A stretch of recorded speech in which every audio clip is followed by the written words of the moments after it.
Good morning, everyone, and a very happy new year to all of you. Mahila Mahavidyalay, Rajkumar Keval Ramani Kanya Mahavidyalay, R.S. Munle Dharampet Arts and Commerce College, and Board of Studies in English welcome you all to this BA Semester 1 English Literature online series. And today we have with us an expert in English from RTM Nagpur University. He is a very dynamic and industrious person, Dr. Kapil Singhel. It is an honor and proud privilege for me to introduce Dr. Kapil Singhel to you. Dr. Kapil Singhel is the head of the Postgraduate Teaching Department of English at Vasantrao Naik Government Institute of Arts and Social Sciences, Nagpur. He has a rich teaching experience of nearly 24 years. And he has published 12 research papers in journals. Then he has published articles and chapters in 2 books. And he has published full papers, nearly 18 full papers in conference proceedings. And he has presented papers in conferences, seminars, workshops, and symposia. He has been invited for lectures, and he was the chairman at national and international conferences and seminars. Then he has edited the book Tree of Knowledge, prescribed for BA first semester compulsory English, along with other 3 contributors. He has edited the book Literature from Elizabethan Age to Restoration, prescribed for BA first year English Literature, along with other 2 contributors in the UG program implemented from 2020-21 in Nagpur University. He is a member of Syllabus Designing Committee for CBS and CBCS pattern of PG program of Nagpur University. We are really fortunate to have Dr. Kapil Singhel amidst us here today. Over to Dr. Singhel. Thank you, ma'am, for introducing me to the students. First of all, let me wish all of you a happy new year. And we are sure that the things are going to change in 2021. They won't remain the same as the adverse conditions we have faced in the last year. And same is the theme of our essay that I have to deal with today, that is of adversity by Francis Bacon. So I'll just share my screen and start with my presentation.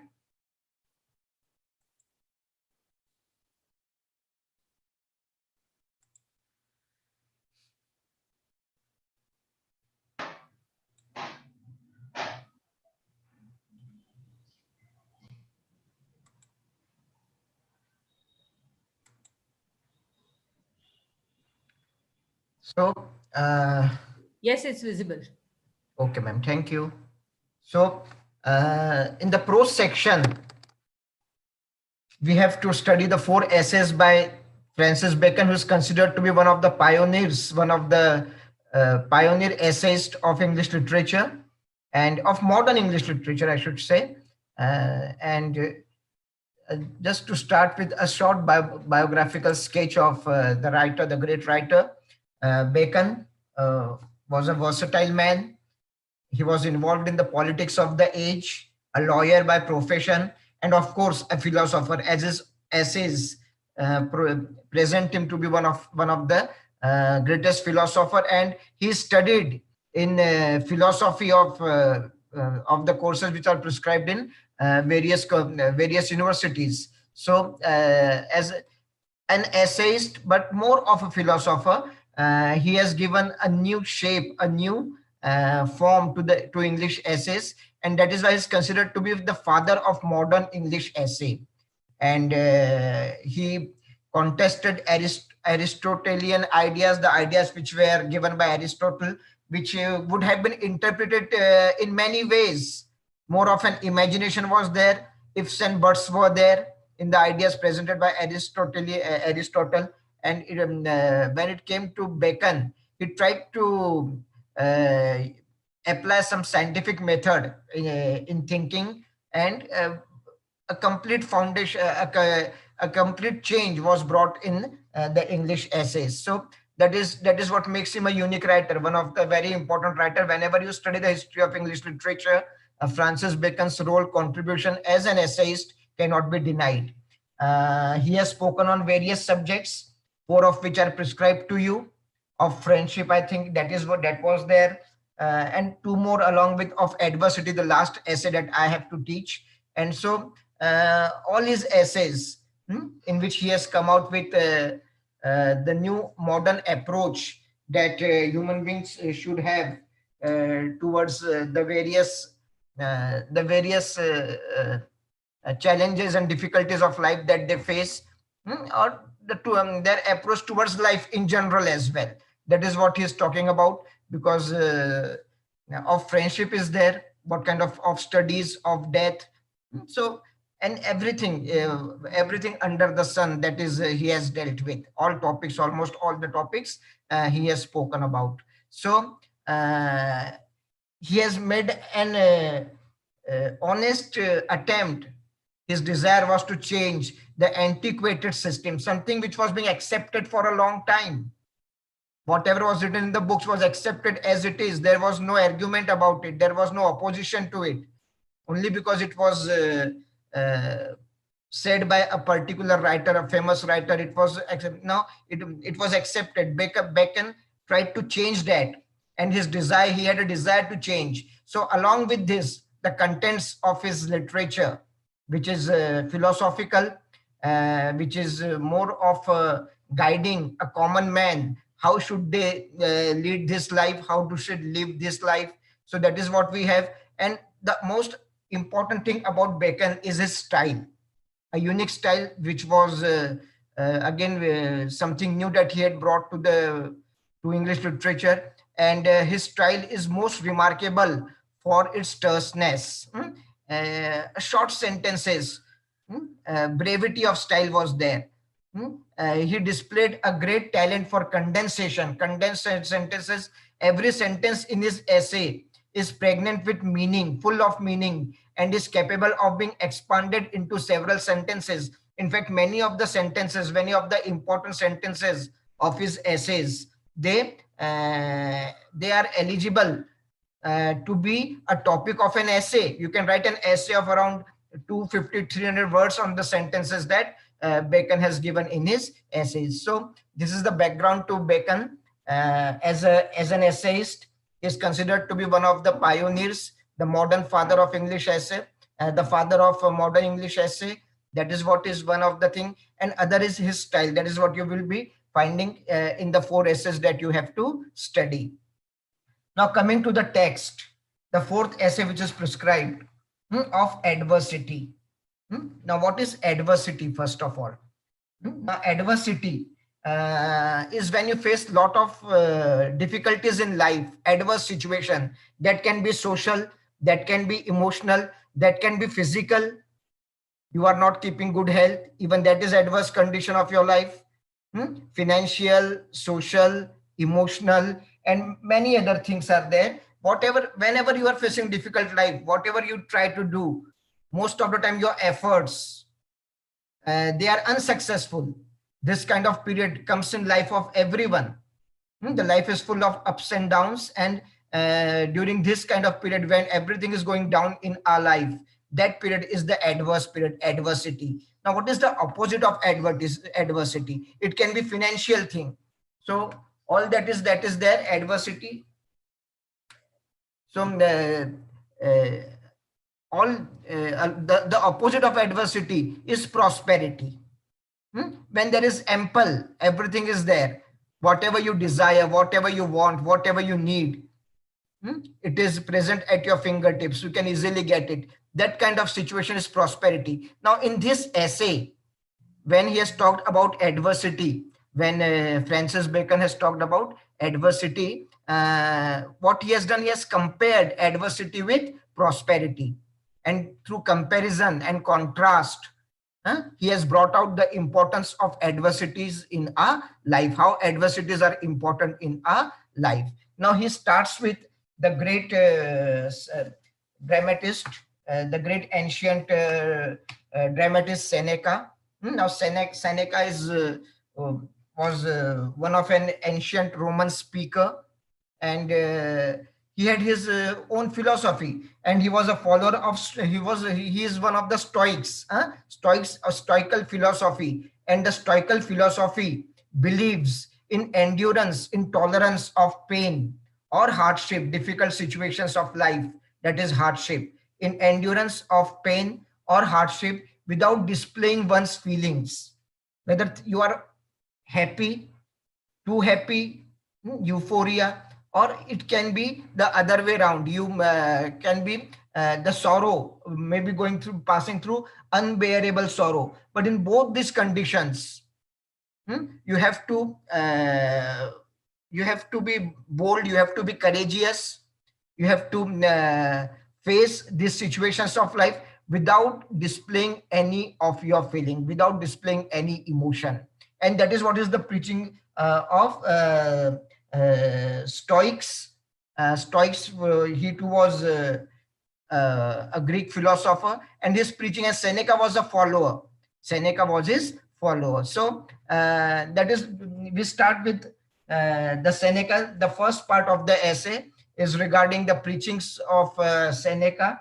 The two examples he has given us, Francis Bacon. I'll come to the text, page number 44 of Adversity by Francis Bacon. As I've already told you the meaning of word adversity, the title.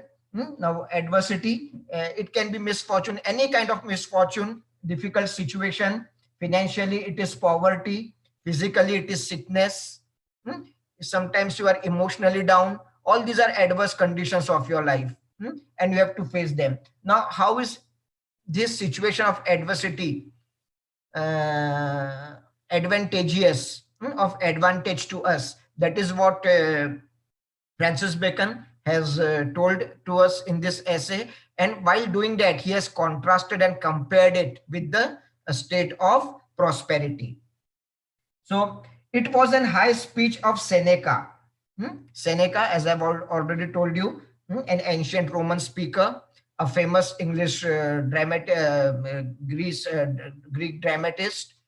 And in English, we have tragedies which are known as Senecan tragedies, Seneca tragedies. We have in the tragedies in which we have melodramas, that kind of tragedy. So he is a writer who was still followed during the Elizabethan age. So it was an high speech of Seneca, after the manner of the Stoics. After the manner of the Stoics. You see, the best of Seneca, the Stoic, is a book. That is a cover of a book. Seneca himself was the member of this ancient philosophical school of Stoicism. And what was the belief of this school? That endurance in pain or hardship without displaying one's feeling. You have to endure these things without displaying your feelings. That is what we have. And on the other side, we have the statue of Seneca. The statue of Seneca. So we'll come back to that. So it was a high speech of Seneca that the good things which belong to prosperity are to be wished. This is what everyone wishes, every common man. And the common people, we want prosperity in life. We wish for, which belong to prosperity, good things which belong to prosperity are to be wished, but the good things that belong to adversity are to be admired. You see, prosperity, you wish for it. Others have no role in that, no significant role in that. But when it comes to admiration, others will admire you, isn't it? Well, you too should admire. You wish for a prosperous kind of life, a life filled with prosperity. That is what you aim for. That is what you wish for. That can be your wish, but you should admire the period, the time when you were facing adverse situation, when you were in adverse situation, difficult times of your life. You should admire that. And not only you, even people will admire you for that. That is what we will be getting in the coming part of the essay. So the things which belong to Prosperity, they can be wished for, but you should admire the state of adversity. This is what Seneca has said. So in his one of the speech. After that, we have a sentence in Latin with the same meaning, whatever has been told to us in English. I'll skip over that Latin sentence. And certainly, if miracles be command over nature, they appear most in adversity. When you are prosperous, when you are satisfied, when you are having a life of comfort, convenience, everything is with you, there won't be any attempt, there won't be any effort on your part to try something new. So in that case, there is not much chance of any miracle taking place in your life, any miracle happening in your life. So if you want to have miracles, the miracles is a positive outcome of some miracle is always positive, the positive outcome. So adversity is capable of working miracles in a person's life. If you are in adverse situation, you will make efforts, you will try new sources, you will try new equations, and the result will, you can come out with a miracle, something that no one had ever thought of, not even you had thought of. So that is what this kind of situation can come, a miracle can be a part of your life only if you are facing an adverse situation in life. Only when you are facing adversity in life. So adversity is capable of working miracles in a life. That is what Seneca has said. First thing that he has told us, the comparison of prosperity and adversity. Prosperity you can wish for, okay, but you should admire adversity, because it is adversity that will take you to the new horizons, that will take you to the path of development. It will bring miracle in your life. Some successful outcome, some positive outcome will be there. And only in the state of adversity, miracles are possible in a person's life. This is not possible when you are living in prosperity. So this is the view, the first view of Seneca. Now, second view. Certainly, if miracles be the command over nature, they appear most in adversities. This is what I've already explained. Naturally, there's a natural relationship between adversity and miracle. And miracles, they happen, they do take place in a person's life only when person is facing the situation, the indifferent situation, the difficult situation, when he is in a state of adversity. So certainly if miracles be command over nature, they appear most in adversity. Not possible to have much of a miracle in prosperity as it is possible in adversity. So this is the first view of Seneca with which the essay has started. Now, second, another view of Seneca to which we are introduced. It is yet a higher speech of his, yet a higher speech, another speech of Seneca than the other. It is true greatness to have in one the frailty of man and the security of God. The frailty of man and security of God. A person who is a combination of this. Frailty, what is frailty? Weakness, kamjori. The frailty of man, the weakness of man. We human beings, we have limited power. We all are mortals. We don't have much control over our lives, our body. One day we have to die. It's a frail vessel. It's a body which is of temporary existence. One day it has to die. It will go away. This frail vessel of thine, thou fillest, again and again, says Rabindranath Tagore in the Gitanjali. So the frail vessel, this our body. So the weakness, this weakness, when it comes in combination with the security of a God. What is security of a God? Freedom from care. Freedom from care. Don't worry about anything. You are not worried about anything, not concerned about anything. that security, that is security of a God, that only God can do. Only God is the only person who can live this kind of life without being worried about anything. If you can live that kind of life along with, in the company of frail body, this frail body, along with that the security of God, to have it, that will be true greatness. To achieve greatness in life, human beings has many weaknesses, no doubt about it. To err is human, to forgive divine, says Alexander Pope. So to err, when we commit too many errors, we do mistakes. This kind of life is assigned to human being. We don't have control over our body. It has to grow. It has to grow old. It has to die.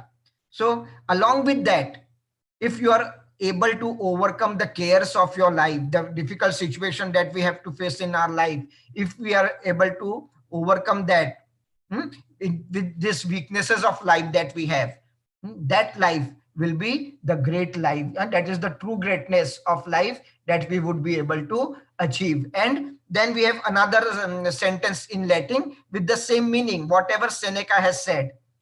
Whatever Seneca has said. So the two things said by Seneca have been told to us by Francis Bacon, and that is how the essay starts. Now, who is Seneca? As I've already told you, a well-known dramatist, an ancient Roman speaker who believed in Stoical philosophy. And what is the Stoics? Who are the Stoics? What is the Stoical philosophy? It is a philosophy which believed in endurance of pain or hardship without displaying feelings, your feelings. When you face everything bravely, courageously, that kind of life is preached by the philosopher Stoic. Now, along with that, Seneca was a follower of this philosophy, and that is what he has told us.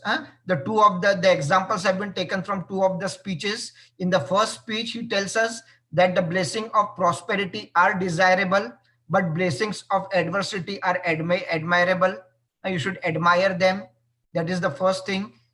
Because why? Because it is because of adversity that you will experience miracles in your life.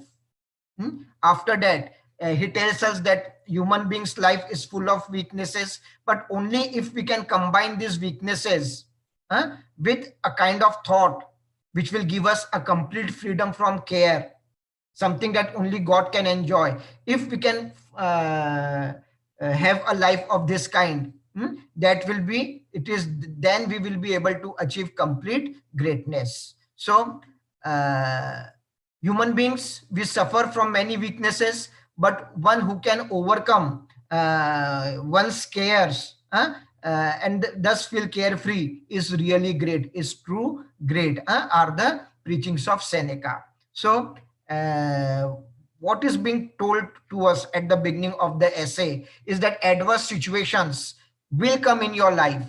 It has to be there. But the only thing is, you should remain determined, you should remain courageous to face them. Along with them, it is sure that it is this adverse situation that is going to bring miracle in your life, success in your life, something that you had never thought of. That is what we have at the beginning of the essay. Now here, as I've already shown you this slide, it's just a book, The Best of Seneca, the Stoic. Seneca himself was a Stoic, and his philosophy might be there in this book. I accidentally came across this cover while looking for a statue of Seneca. I saw this book and made it a part of my presentation. So this is the book in which we have the Stoical philosophy and the preachings of Seneca, and the other is the statue of an ancient Roman speaker, Seneca. So this is the first part. Now, whatever is being said by Seneca, this would have better in poesy. It is good for poetry. Whatever Seneca is telling, admire adversity, Wish for prosperity, but admire adversity. That is what he's telling, first thing. Second, he's telling us to have a life in which you are free from any kind of care. You have many weaknesses, but have a life which is free from care, and only then you can make your life great. Now, this kind of topics, this kind of themes, these kind of subjects are suitable for a poetry, for a poem, he says. This would have done better in poesy, where transcendences are more allowed. Transcendentalism, something beyond this world. When we move out, the imagination, when the thinking moves out from this world, beyond this physical world. So this kind of topics, this kind of themes are okay for poetry and not for prose. And not for prose. And the poets indeed have been busy with it. So for many ages, since times immemorial, the poets, they are busy with this kind of themes, with this kind of thinking, with this kind of ideas. The ideas which are expressed by Seneca, the two ideas that have been told to us right at the beginning of the essay, they are extravagant statements, exaggerated. Wish for prosperity, but admire adversity. Have a life which is completely free from care. How is it possible? So these are the statements which are exaggerated, not possible for a common man. For a common man, then you have to be an exceptional sort of human being, which a very few are. So these are the extravagant statements, exaggerated statements, which are more suited to poetry than to a prose. So, and poets have been busy with it, with this kind of thoughts, with this kind of themes. For it is in effect the thing which figured in that strange fiction of the ancient poets, which seemed not to be without mystery. Now, these kind of themes that have existed in the writings of the ancient poets without mystery, where we have hidden meaning. We have to find out the hidden meaning. We have to interpret the things, and without mystery, nay, and to have some approach to the state of a Christian. Now, what he is doing here, the ancient writers, they have preached us. They have told us about life through their writings, through the stories, through their literature. Whatever they have produced, maybe in form of poetry or maybe in form of prose. The topics, the statements that have been made by Seneca in his speeches, okay, they are more suitable for a poem. They are more suitable for a poetry, not for a prose, he says. And the ancient writers, whatever they have written, it has got many hidden meanings. And to prove his point, to illustrate his point, he gives us an instance of an example of the myth regarding Hercules and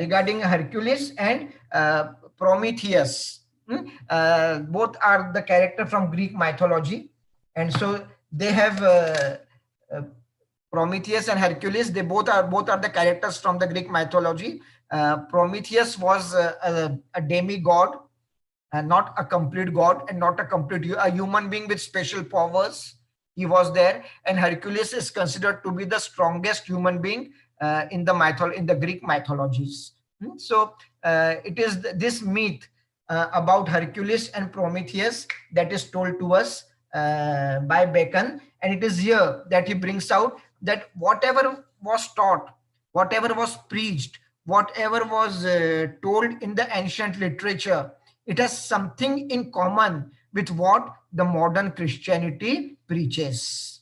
What we are told in Christianity, there is something in common in them. They have the same ideas, the same moral is being preached to the readers. So no doubt the poets have expressed their ideas in a highly fanciful and exaggerated manner, and it is here that we come across the mythology, the story of the Prometheus and Hercules. So now that Hercules, when he went to unbind Prometheus, by whom human nature is represented, sailed the length of the great ocean in an earthen pot or pitcher, lively describing Christian resolution. Resolution, determination. A human being has a weak body, a body which is a part of nature. From the dust thy come, to the dust thy go. ये माटी सभी की कहानी कहेगी, न राजा रहेगा न रानी रहेगी. Everyone has to go. We go and we have to mix with the soil. From there we have come and we'll go back there. So that is what is there. Now this frail body of us, still we survive the difficulties, we face the challenges. What is required for that? The resolution, the determination. And it is what is, he has described it as a Christian revolution that sailed. That it is a story, I'll tell you. It is a story of Prometheus, who had stolen fire from heaven. And as he was not a complete god, he was a human being with special powers. Somewhere he had a soft corner for human beings, and the human beings who were denied the facility of fire. As we all know that fire is one of the important factor which has developed our civilization. Fire is one of the important thing which is need for our survival as well. So this fire was kept away by gods from human beings. And Prometheus, what he did, he had stolen that fire from the heaven and given it to human beings.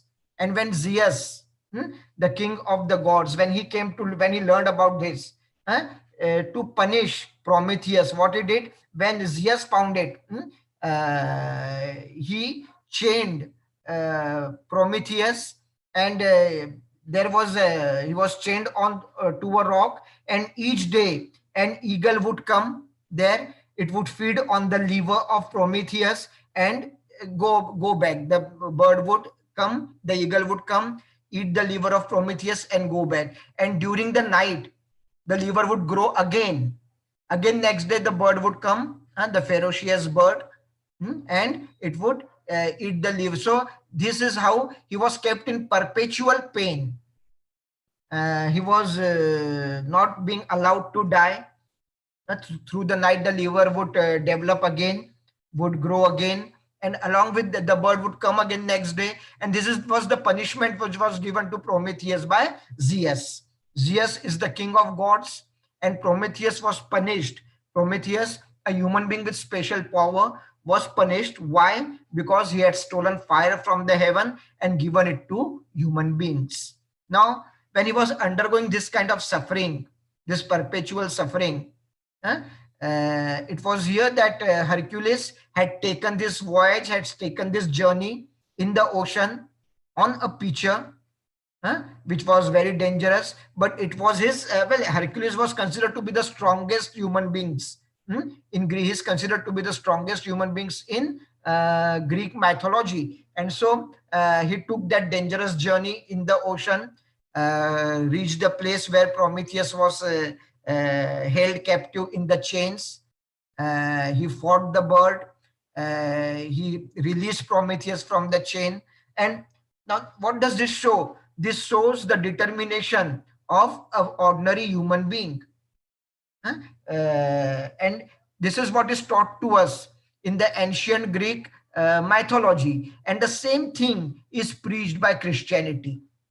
So this myth, which is conceived, which is seen by poetic mind, this conveys, this shows the desirability of a firm resolve, which Christianity also teaches. So whatever is taught by the story of Hercules releasing Prometheus, the same is taught by Christianity, that you should have resolution, determination, strong mind to overcome the challenges of this life.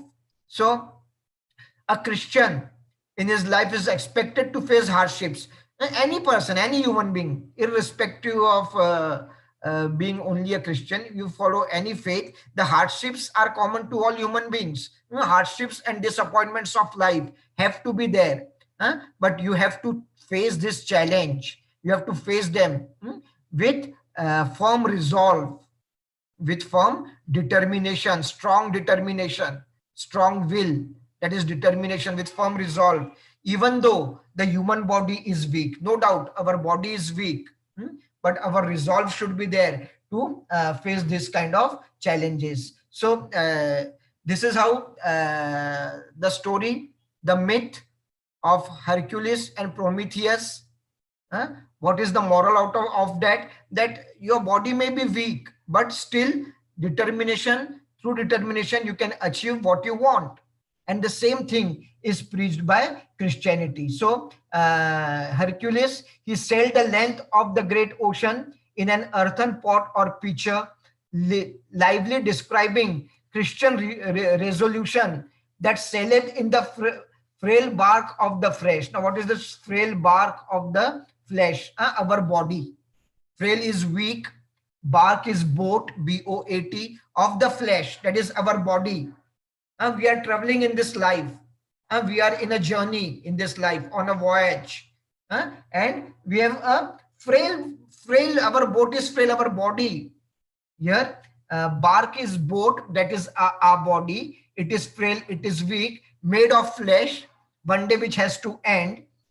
And through the waves of the world, these are the waves of difficulties, waves of challenges, waves of adverse situation, adverse circumstances which are unavoidable.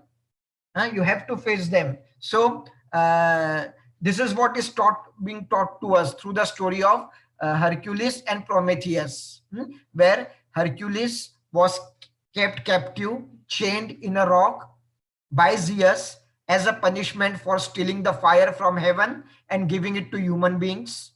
Sorry, where Prometheus, not Hercules, I'm sorry for that. It was Prometheus who was chained and held captive, and Hercules, through his strong resolution, through his strong determination, was able to release him from those chains and bring relief to him from the pain that he would undergo every day. Now, here you see the two images. That eagle, that bird is eating the liver of Prometheus. And in the second picture, we find Hercules was taking away the bird. And after taking away the bird, he also is able to release Prometheus from those chains. He's set free, and the pain that he was undergoing, the suffering that he was undergoing, as a punishment given by Zeus. Now, what is happening here? You see, a human being with determination is able to challenge the king of gods. Zeus is being challenged. It was Zeus who has given this punishment to Prometheus. So, but Hercules, with his determination, now that is an adverse situation. Such an adverse situation which was overcame through determination of Hercules. So that is what we have to. Now this is what we learn from one of the story of Greek mythologies, and the same principle is taught to us through modern Christianity. Now, but to speak in a mean, well, whatever I have told is of an exaggerated kind, of high order, but to speak of a mean, now I will come down to speak of a mean. I'll come down with my label to speak of a mean. The virtue of prosperity is temperance. The virtue of adversity is fortitude. And now the second comparison. The first comparison we have seen that prosperity has to be wished and virtue has to be admired. Sorry, adversity has to be admired. But now the virtue of adversity is fortitude, courage, and the virtue of prosperity is temperance, balance. Temperance, adjustment. You have to adjust to the situation. You need to have that kind of temper to face the challenge, to face the situation, to maintain the balance. You have to make a few adjustments, a few compromises that you should make. That is what you need when you are in prosperity.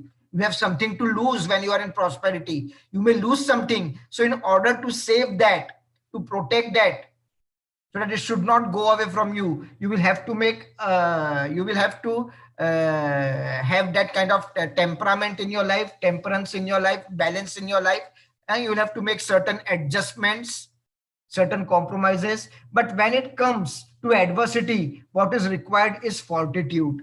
Fortitude is courage. Courage to face the difficult situation. So for adversity, the virtue that comes out, the virtue that inherits our personality, our character, is fortitude. That is what becomes a part of our character. But when it is prosperity, it is temperance that becomes a part of our character. And the virtue of prosperity is temperance. The virtue of adversity is fortitude, which in morals is more heroical virtue. What is more heroical? Fortitude. If you compare fortitude with temperance, you will find that courage is more important. It is more significant. It is more admired. So that kind of, it is more appreciated, that it has got more heroical value. Prosperity is the blessing of the Old Testament. Now Bible has got two testaments, the old one and the new one. The Old Testament is a story that how this world came up. We have a story of Adam and Eve that is there, and how this civilization came up, how this world came up. That is what we have in the Old Testament. And in the New Testament, we have the preachings through the stories of Jesus Christ. What Jesus Christ and his disciples, what they faced in life, and how their life is something that teaches us, how to live. So this is what we have in the Old Testament and the New Testament. Now after the two speeches of Seneca, and then introducing us to the mythological story of Prometheus and Hercules, we are introduced to the Old Testament and the New Testament. But you see, through all this, what is being compared? The adversity and the prosperity, they are being compared. In the first point, we have adversity is admirable, whereas prosperity is desirable. The second is that the virtue of prosperity is temperance, but the virtue of adversity is fortitude, courage. That is the second comparison. So in the Old Testament and the New Testament, prosperity is the blessing of the Old Testament. Whatever you do, what you should do to become prosperous, that is what is being taught to us in the Old Testament. And in the adversity is the blessing of the New. In the New Testament, we are taught that it is adversity that will bring success in your life, that will teach you what kind of life you should live. Adversity will teach you, and not the prosperity. This is what is taught to us in the New Testament. In the Old Testament, we are taught that what you should do to become prosperous. What you should do to become prosperous. The Old Testament attaches greater importance to prosperity, which is offered as a reward for virtuous living, for good living. Don't do wrong to anyone. Don't hurt anyone. Don't cheat anyone. Live a virtuous life, honest life. What will be the outcome? You will become prosperous. That is what is taught to us in the Old Testament. And what does the New Testament teaches? It teaches sufferings and adversity to disciples. Jesus himself was crucified. He underwent so much of suffering. He died so that we may live, isn't it? So in the Old Testament, adversity is not completely rejected. It is not completely rejected. But in sorry, I'll come to it later. In the New Testament, only suffering and adversity to disciples have been talked about. So that is the comparison of the Old Testament and the New Testament. These are the two forms of Bible. The Bible, one is the older one, the next is then the newer one. So in the New Testament, what is there? We have suffering and adversity is being taught, how to face life with suffering and adversity. That is being taught to the disciples of Jesus Christ in the New Testament. And in the Old Testament, the importance is being given to prosperity, that how a virtuous life will bring you the state of prosperity. So this is how the two testaments are different from each other. But still, in spite of this, in the Old Testament, adversity is not completely rejected. It is there. You cannot completely reject adversity. And so the three examples are given to us. Psalms of David in the Old Testament contain sorrowful songs along with the joyous one. Now David in the Old Testament had sung songs in the praise of Jesus Christ. And those songs, though they are filled with joy, they also have a hint of, they have years like airs, that is sorrow. And the theme of sorrow is also there in the song of David. Yet even in the Old Testament, if you listen to David's harp song, you shall hear as many years like airs as carols. If there are carols, the songs of joy, we also have songs filled with sorrow in that. So sorrow is an inseparable part of joy. That is what he's saying. One thing. Second, and the pencil of the Holy Ghost. The Holy Ghost, the writers who were inspired by God, and the writers who have contributed to the testaments, and it is considered that in these writings, these writers were inspired by God. They had labored more in describing the afflictions of Job than the felicities of Solomon. And another two characters from the Bible. We have seen David, who was singing songs in praise of Jesus Christ. In the Old Testament, his songs are not only with the theme of joy, not only with happy theme, they also have sorrow. There are certain sorrowful songs as well. So sorrow is an inseparable part of joy. It has to be there. If joy is there, sorrow has to be there. Second thing, we have a life of King Solomon, who was, you see the Psalms of David. Here it is, the Psalms of David. It is just an imaginary photo of David singing a song in praise of Jesus Christ. And one of the images of Psalm number 23, a Psalm of David. That is what we have taken from the from the Testament, from the Old Testament. Psalms of David. And then here we have the suffering of Job, and before that we have the King Solomon. The King Solomon, he never faced any hardship in his life. Everything was ample to him. You see the richness of his court. He's sitting there on his throne.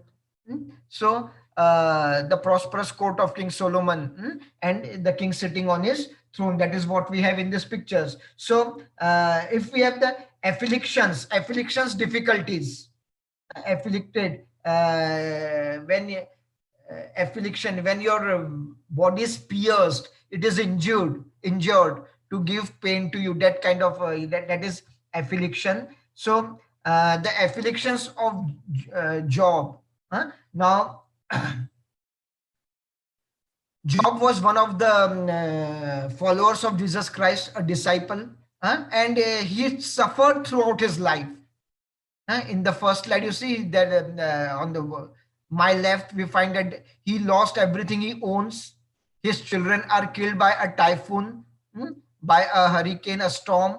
And at this, what is the reaction of Job? He says that naked I came from my mother's womb, and naked I will depart.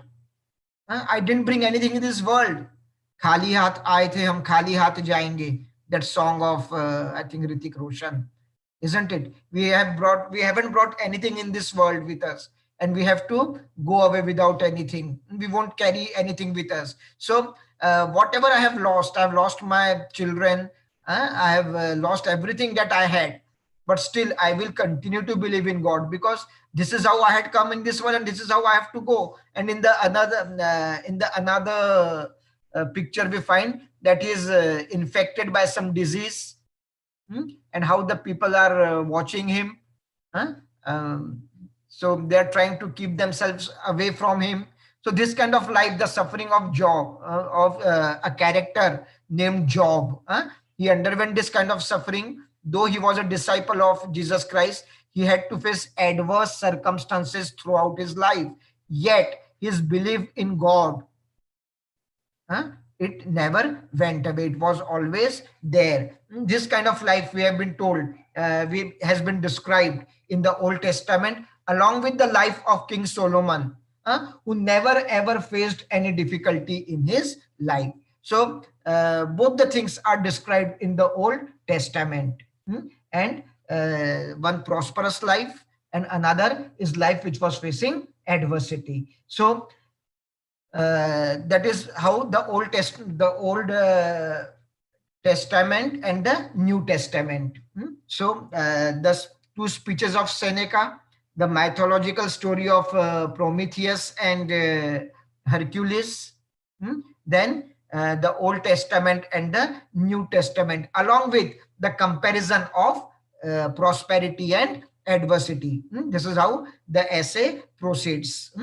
So the next thing, another comparison of prosperity and adversity, that when a person is in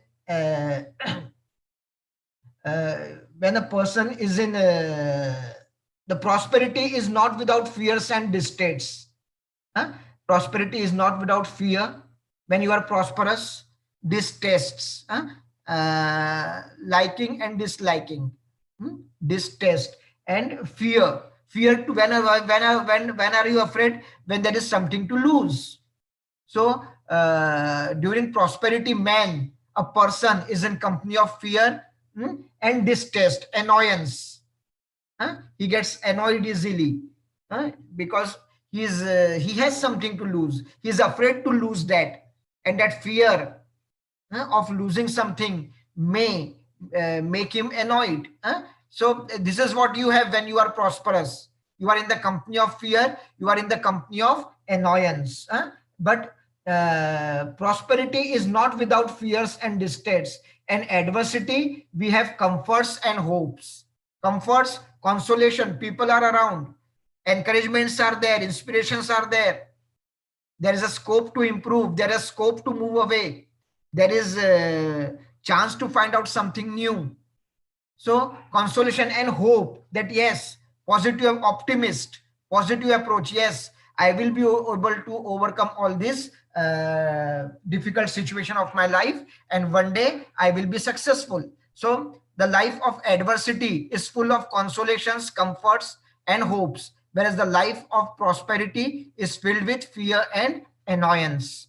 So this is how, again, we have the third comparison of prosperity and adversity. Now to prove this point of his, he has given us an example of embroidery, a light colored embroidery on a dark piece of cloth. Light colored embroidery on a dark piece of cloth pleases more the eyes than dark colored embroidery on a light piece of cloth. These two comparisons he has given. Here are the two examples, two comparisons that he has given. The light embroidery on dark cloth, the black cloth is there and colorful flowers are there. That embroidery of flowers is there. On the other hand, we have a light color of cloth, light pink, and a dark pink embroidery is there. Now according to Bacon, well, we can have our choice, but what Bacon is trying to say, that when it is light colored embroidery on the dark cloth, it pleases our eyes more than the dark color embroidery on light cloth. Now why is comparing this? Again, I'll come back to the text. He says that prosperity is not without fears and distaste, and adversity is not without comforts and hopes.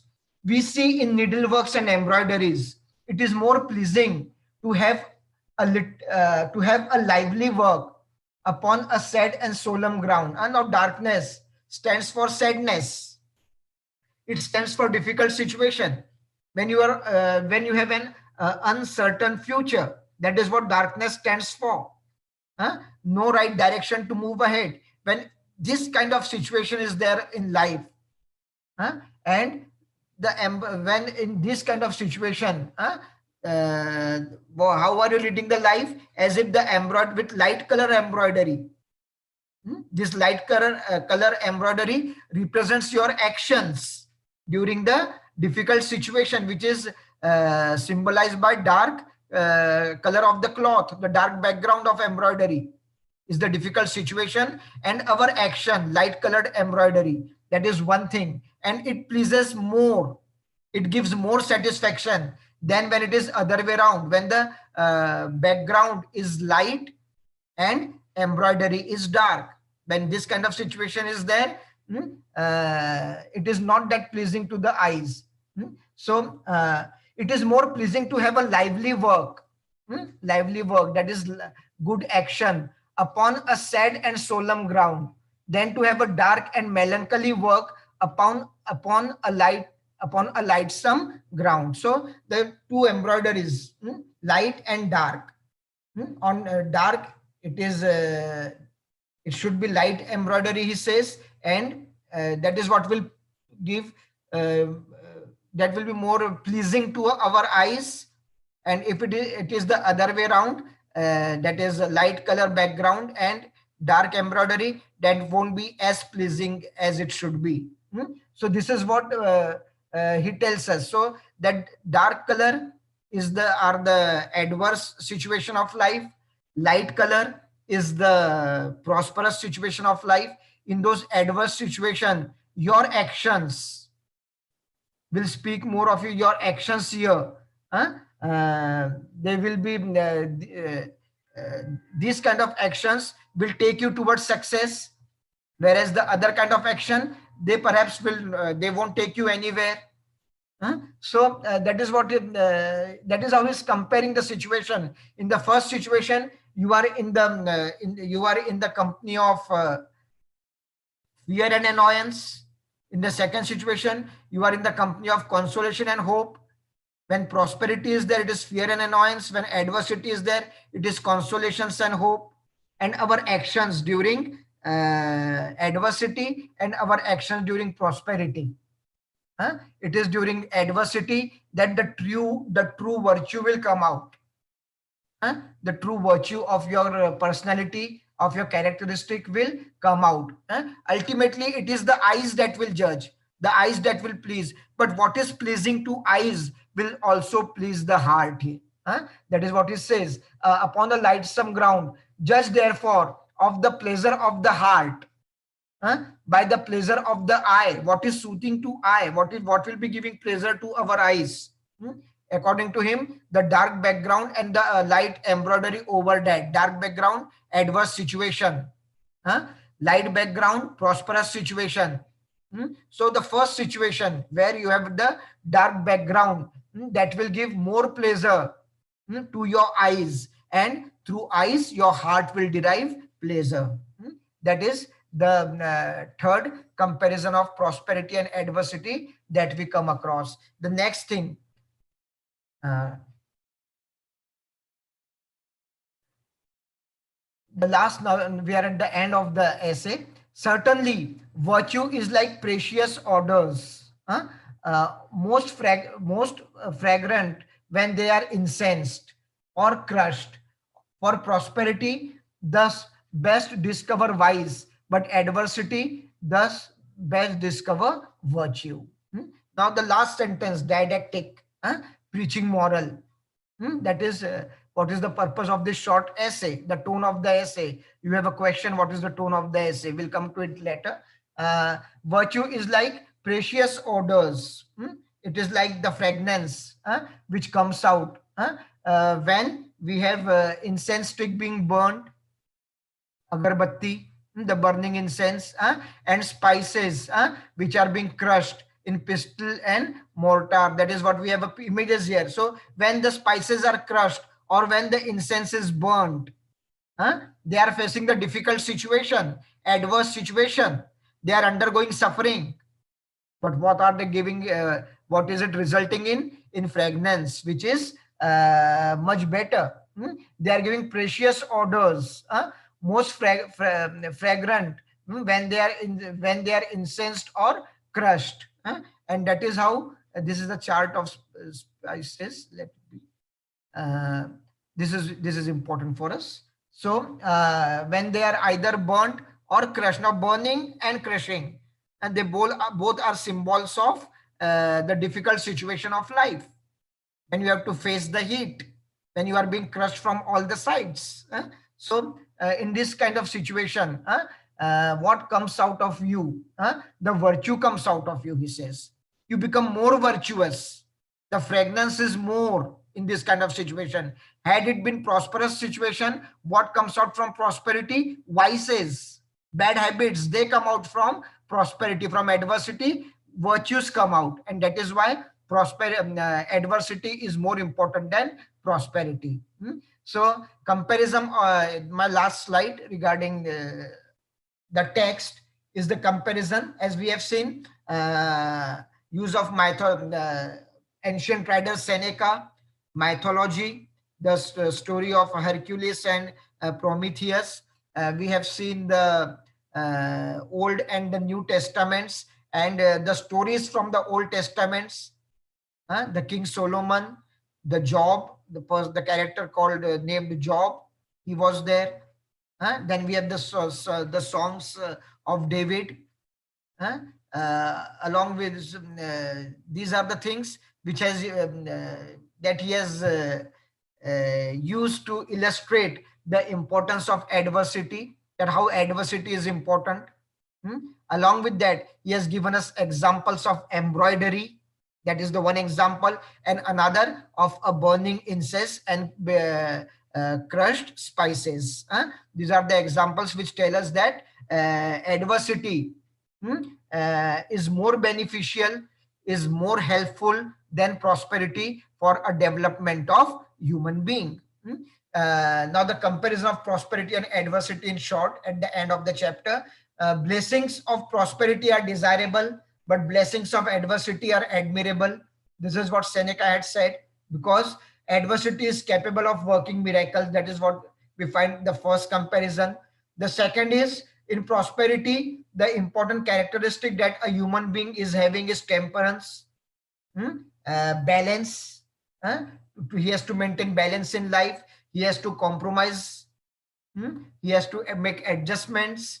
Whereas in adversity, the chief virtue of human being is fortitude, that is courage. Then again, the third comparison, in the state of prosperity, we have fears and annoyances, whereas in the state of adversity, we have consolations and hopes.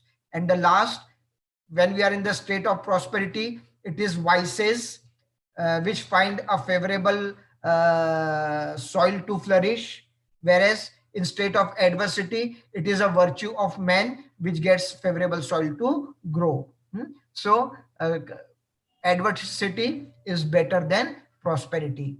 So this is what Bacon has told to us in this told us in this essay. As I've already told you, I will be again just repeating one last time. The speeches of Seneca, that is how we have started with. Again, there the comparison between adversity and prosperity.